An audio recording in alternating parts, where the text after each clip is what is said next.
Hello, hello!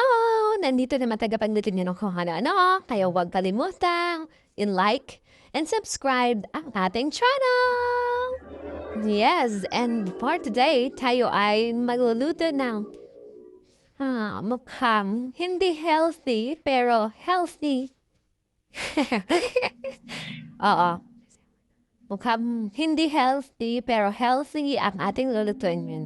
Yes, it's healthy.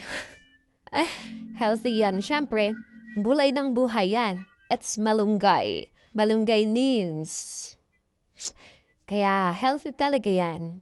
And ito na torta natin siya para maiba naman. Kasi laging sinabawan yung luto natin sa malunggay, di ba? Sa first day, ito torta natin siya and napakasarap niya.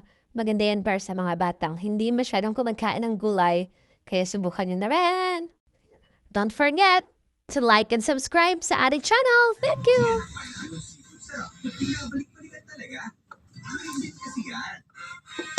No one's immune to hair fall. My hair gets its daily dose of pro vitamins from Pantene. Like thumbs up sign and subscribe bell.